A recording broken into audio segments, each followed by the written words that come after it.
Hello guys, आज हम करने वाले हैं अपने बीएससी थर्ड सेमेस्टर मैथमेटिक्स के एक और नई क्लास स्टार्ट। हम पढ़ने वाले हमारे चैप्टर फोरियर ट्रांसफॉर्म के कुछ और नए क्वेश्चन। कल मैंने आपको इसके बेसिक बताया था कि मतलब फॉर्मूले बेसिक क्या यूज होंगे आने वाली एक्सरसाइज में, फर्स्ट एक्सरसाइज में। वो आगे यूज नहीं होंगे, सिर्फ और सिर्फ इसी एक्सरसाइज में यूज होंगे। इसी एक्सरसाइज के एग्जाम्पल्स और क्वेश्चन और कुछ नहीं।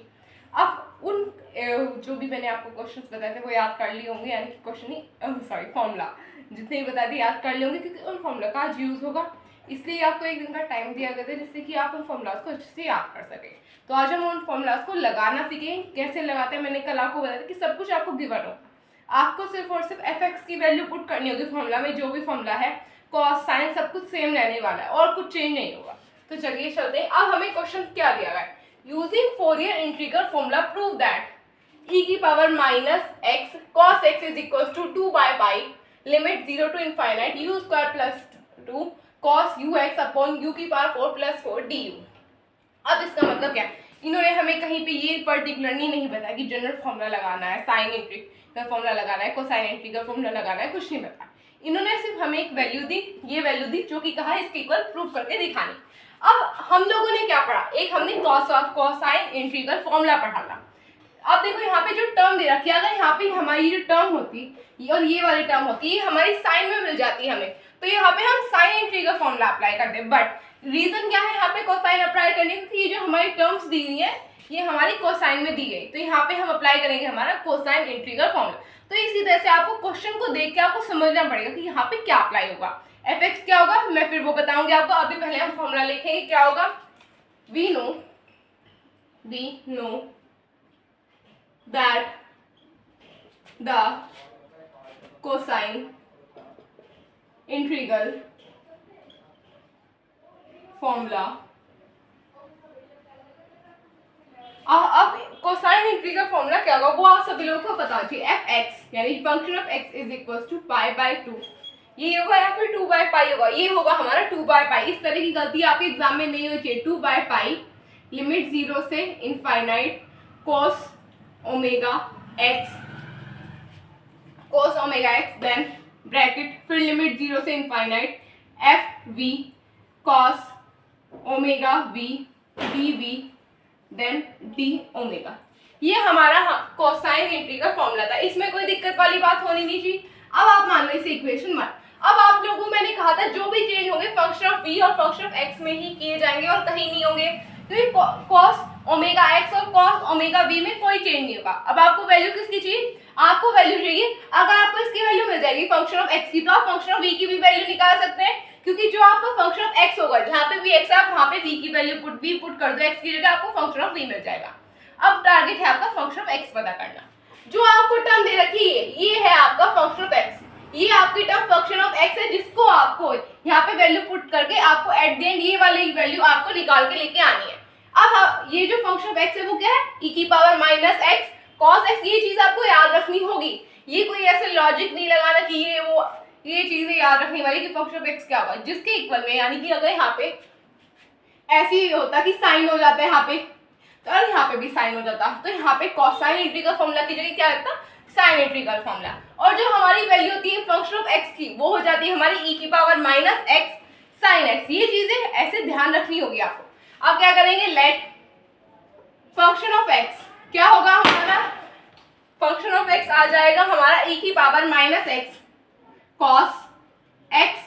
अब फंक्शन ऑफ एक्स तो हमें मिल गया, अब हमें चाहिए फंक्शन ऑफ v। मैंने आपको कहा था x की जगह पे v पुट कर देना, फंक्शन ऑफ v आपको मिल जाएगा e की power minus v cos v। अब हमें हमारा मिल गया फंक्शन ऑफ v। अब ये जो हमारी टर्म है इसे हम इक्वेशन फर्स्ट में पुट कर सकते हैं, put value of equation put value of function of x and function of v in equation first. Equation first में पुट कर देंगे। अब पुट करेंगे हम हमारी वैल्यूज। फंक्शन ऑफ x क्या है, e की power minus x cos x is equal to 2/पाई लिमिट 0 से infinite cos omega x then bracket 0 से इनफाइनाइट। अब कहाँ पे चेंज आएगा, फंक्शन ऑफ v में। सब कुछ सेम चलेगा, सिर्फ और सिर्फ फंक्शन ऑफ x और फंक्शन ऑफ v ध्यान रखना है। क्या आ जाएगा, e की power minus v cos omega v dv then d omega. अब आप पहले इसे नोट कर लीजिए, फिर हम आगे चलेंगे।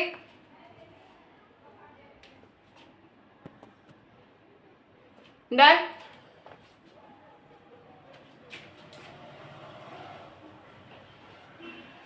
अब आपको यहाँ पे क्या करना है, अभी मैंने आप लोगों को कुछ दिन पहले एक फॉर्मूला बताया था, अब आप इसे भूल जाइए कि pi minus x not is equal to, में ऐसे लिखते हुए चल सकते हैं 2 बाय पाई लिमिट 0 से infinite cos omega x limit bracket limit 0 से इनफाइनाइट ई की पावर माइनस वी। अब देखो, क्या हम यहाँ पे मल्टीप्लाई डिवाइड बाय 2 कर सकते हैं? सेम नंबर से मल्टीप्लाई डिवाइड करें तो कोई दिक्कत नहीं होगी। रीजन क्या है उसका आपको पता चलेगा यहाँ पे 1/2 देन लिमिट 0 से इनफाइनाइट ई की पावर माइनस वी। मल्टीप्लाई में तो आगे पीछे कहीं भी रख सकते हैं। Then 2 cos v cos omega v dv and then d omega. अब आप लोगों को पता होना चाहिए cos a 2 cos a cos b का फॉर्मूला क्या होता है। ये इंटीग्रेशन के फॉर्मूले नहीं है कहीं के भी नहीं, ये आपके बेसिक ट्रिग्नोमेट्री के फॉर्मूले जो आप 7th 8th क्लास में पढ़ते हैं। I think 7th 8th 9th यहाँ से स्टार्ट हो जाते हैं आपके बेसिक फॉर्मूले। तो cos 2 cos a cos b किसके इक्वल होगा? यहाँ पे मैं आपको एक पर्टिकुलर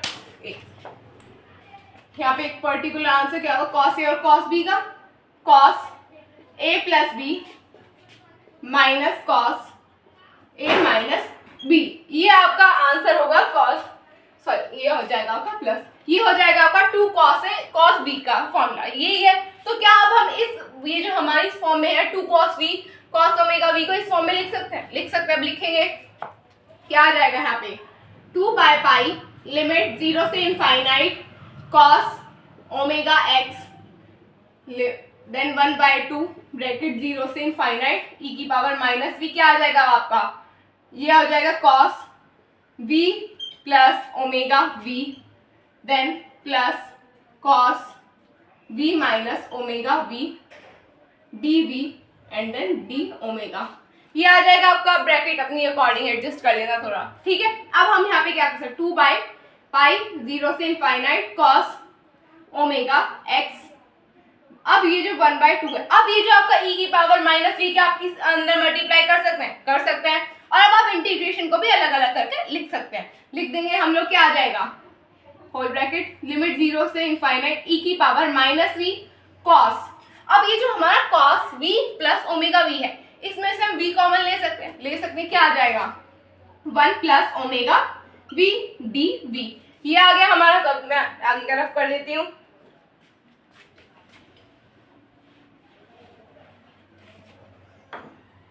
डन। आगे क्या करेंगे, यहाँ पे आ जाएगा आपका प्लस का साइन, देन यहाँ पे हो जाएगा आपका लिमिट 0 से इनफाइनाइट e की पावर माइनस v cos, यहाँ पे आ जाएगा 1 माइनस ओमेगा v dv। अब आपका ये फॉर्म में आ चुका है आपका आंसर। अब आपको यहाँ पे इंटीग्रेशन करना होगा। यहाँ पे इंटीग्रेशन क्या करेंगे आप बताइए? यहाँ पे इंटीग्रेशन होगा आपका, अगर आप लोग को एक फॉर्मूला पता है e की power minus a x cos bx is equal to a upon a square plus b square. अब अगर मैं कहूँ क्या ये जो हमारा क्वेश्चन है, ये वाली जो हमारी इंटीग्रेशन की वैल्यू है, क्या हमें ये इसी टर्म के इस फॉर्म में नहीं है? कह सकते हैं? नहीं कह सकते? कह सकते हैं। तो हम इसे कैसे करेंगे? लिमिट होगी हमारी 0 से इनफाइनाइट। अब देखो जो हमारे यहाँ पे वैल्यू है e की पावर, यहाँ पे जो v है, यहाँ पे हम इसे किस तरह ट्रीट करेंगे? dx की तरह, यानी कि x की तरह से ट्रीट किया जाएगा। यहाँ पे जो हमारा a है, v के साथ में क्या है माइनस, यानी कि -1 हो गई हमारी a की वैल्यू। b के साथ हमारा b क्या होगा? x के साथ में क्या है? यहाँ पे v के साथ में 1 प्लस ओमेगा, यानी कि b की वैल्यू क्या होगी? 1 प्लस ओमेगा। तो ये जो वैल्यूज है हमें इस फॉर्म में पुट कर देंगे, तो हमारी दोनों इंटीग्रेशन हो जाएंगे। ये फॉर्मूले आपको याद करने पड़ेंगे। इसी तरह का एक साइन का भी फॉर्मूला होता है जो आपको आगे पता चलेगा। आगे क्वेश्चंस में इस तरह के फॉर्मूले यूज होंगे। Done done.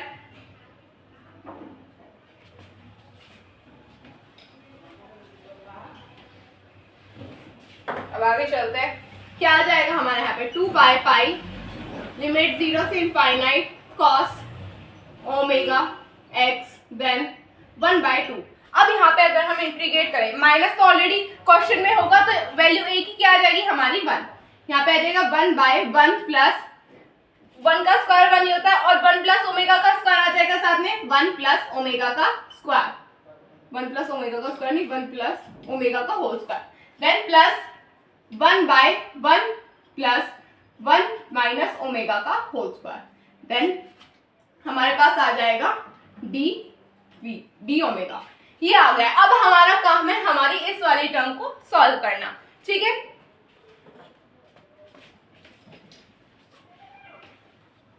इतना काम आप लोग का हो गया होगा। अब यहाँ पे क्या करेंगे, यहाँ पे अब आपको सिंपल लेना है, इसे एलसीएम लेके सॉल्व करना। अब आपकी फर्स्ट ड्यूटी है ही, आपको यहाँ पे एलसीएम लेके अच्छे सॉल्व करना होगा और कुछ नहीं करना है अभी आपको यहाँ पे। अब अगर वैसे आप यहाँ पे देख रहे हैं तो ये जो आप इस 2 को स्टार्टिंग में ही कैंसिल कर सकते हैं, मैंने ध्यान नहीं दिया। आपका ये जो 2 है और ये 2 है कैंसिल हो जाएंगे। इसे आप बहुत स्टार्टिंग में कर सकते हैं, स्टार्टिंग में मैंने ध्यान नहीं दिया, आप फर्स्ट या सेकंड स्टेप में ही इसे कैंसिल कर सकते थे, वो आपकी पर्सनल चॉइस है, ठीक है। 1 बाय पाई 0 से इनफाइनाइट कॉस ओमेगा एक्स, यहाँ पे क्या आ जाएगा, यहाँ पे आ जाएगा हमारा 1 plus omega, wait 1 plus omega, 1 plus omega का whole square plus 1 plus 1 minus omega का, यहाँ पे तो माइनस होगा ना, माइनस और प्लस ओमेगा का होल स्क्वायर। एलसीएम ये मैंने डायरेक्टली ले लिया क्योंकि एलसीएम ले रहे हैं। एलसीएम सब लोग बच्चे यहाँ पे सीख के आए हैं, कॉलेज तक आए हैं, ऐसे तुम उठा के आने गए, तो ये बेसिक चीज है, या सभी लोगों को आती होगी कि हम एलसीएम ले रहे हैं। क्या ले रहे हैं, 1 प्लस ओमेगा का square, then 1 plus 1 minus omega का स्क्वायर, डी ओमेगा। अब आगे क्या आ जाएगा, 1 बाय पाई लिमिट 0 से infinite cos omega x 1 plus omega square minus 2 omega plus 1 plus omega square plus 2 omega upon 1 plus omega का square 1 plus 1 minus omega का square. ये आ रहा है हमारे पास। अब यहाँ पे हमारी कुछ टर्म कैंसिल हो जाएगी, जैसे 2 ओमेगा से 2 ओमेगा हो गया कैंसिल, प्लस माइनस वाली टर्म है।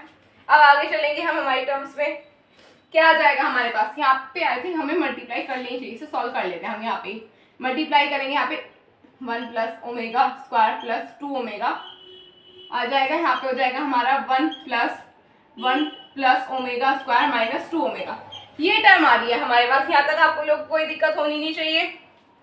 यहाँ पे क्या आ जाएगा, 1 बाय पाई लिमिट 0 से इनफाइनाइट कॉस ओमेगा एक्स, यहाँ पे आप डी ओमेगा लिख लेना, डी ओमेगा, देन क्या आ जाएगा यहाँ पे 4 plus 2 omega square upon omega square plus 2 omega plus 2, ये आ रहा है हमारे पास। आगे क्या आ जाएगा हमारे पास, omega square minus 2 omega plus 2, then d omega. अब आपको यहाँ पे क्या करना होगा, अगर आप लोग को याद है, आप लोगों को क्वेश्चन याद है, जो हमारा आंसर था वो किस फॉर्म में था, आंसर था हमारी यू फॉर्म में, यू की फॉर्म में था। अगर आप लोग को एग्जाम्पल नंबर 1 था, जो क्वेश्चन था वो हमारा क्या था कि हमें आंसर हो जाए 2 बाय पाई लिमिट 0 से infinite you square plus 2 cos u x, यानी कि जो हमारा आंसर है वो किस फॉर्म में होना चाहिए, u की फॉर्म में होना चाहिए। अब यहाँ पे क्या करेंगे, लेट जो हमारा u है वो किसके इक्वल होगा, w के, हमने ये लेट कर लिया, तो जहाँ पे भी w है हमारा, यानी कि ओमेगा, w मुंह से निकलता है, ओमेगा है, वहां पे हम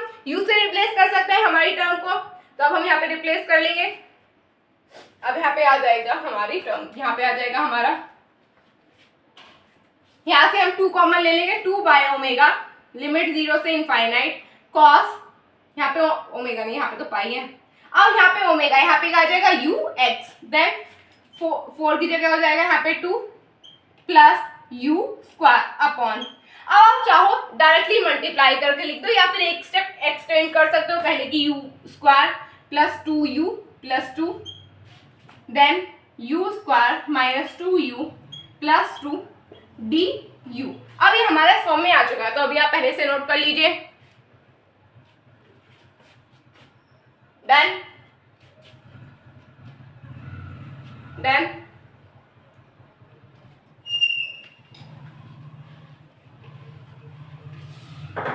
अब यहाँ पे हमारा क्या आएगा, अब हमें करना पड़ेगा हमारे इस टर्म को सॉल्व, क्योंकि जो ऊपर वाला पार्ट है वो हमारे आंसर से मैच कर रहा है, ये वाला पार्ट इतना पोर्शन आंसर के जैसा आ चुका है, बट ये जो हमारी नीचे वाली टर्म है अभी हमें इसे सॉल्व करने की जरूरत है। जब ये हमारी आंसर से मैच कर जाएगी, इट मींस यहाँ पे ये प्रूफ हो जाएगा। यहाँ पे क्या आ जाएगा, 2 बाय पाई लिमिट 0 से infinite cos u x then u square plus 2 upon multiply करेंगे यू की पावर 4 प्लस देन यहाँ पे हो जाएगा हमारा माइनस, यहाँ पे आ जाएगा minus 2u cube minus 2u square plus 2u cube then हमारा आ जाएगा माइनस, यहाँ पे भी आ जाएगा 4u square then plus 4u then again plus 2u square then minus का 4u प्लस का 4, ये आ जाएगी हमारी टर्म, ये हमारी इतनी पूरी टर्म है then du,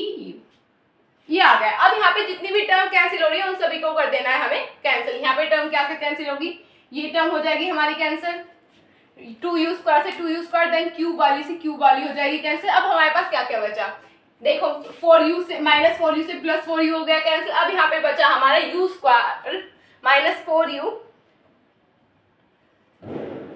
u square minus 4u, एक सेकेंड यहाँ पे कुछ और भी कैंसिल होना चाहिए, 4u माइनस 4u, एक सेकेंड।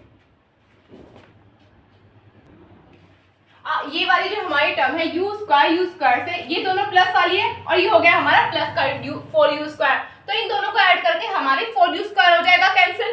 अब आगे क्या आ जाएगा, अब हमारे पास क्या बचा 2 बाई पाई लिमिट 0 से infinite cos u x you square plus 2 upon में क्या आ जाएगा हमारे पास, नीचे आ जाएगा u की पावर 4 प्लस 4 देन du, ये हमारी टर्म आ गई है फाइनल में हमारे पास। अब आगे क्या आ जाएगा, अब ये आपका बिल्कुल कहते हैं ना क्वेश्चन का फाइनल पोर्शन चल रहा है और यहाँ पे कुछ ज्यादा खास बचा है नहीं। क्वेश्चन क्या था हमारा, e की power minus x cos u x था, आई थिंक कॉस एक्स था, is equal to 2 by pi limit 0 से इनफाइनाइट, इस हम 2 यू स्क्वायर प्लस 2 को आगे लिख सकते हैं यू स्क्वायर, ये इनफाइनाइट है, u square plus 2 then cos u x upon u की पावर 4 प्लस 4 du, तो ये हो जाए, ये यहाँ पे आपका हो चुका है क्वेश्चन प्रूफ। क्वेश्चन बिल्कुल हार्ड नहीं है, बस आपका जो ये है ना कि लेंथी जा रहा है, आपको कुछ यहाँ पे सिर्फ और सिर्फ कैलकुलेशन पे ध्यान देना है, आप इसे नोट कर लीजिए। आपको क्या सब कुछ क्वेश्चन में गिवन था, सिर्फ फॉर्मूले में पुट करके कैलकुलेशन अच्छे से कर लेना है इसकी। डन डन, वेट ये तो माइनस का है, वेट फॉर अ सेकेंड, ये वाली टर्म हमारी माइनस की होगी, ये हमारा माइनस वाली टर्म आ जाएगी, इसे ठीक कर लेना। नहीं ये माइनस की होगी प्लस की होगी, हाँ डन डन।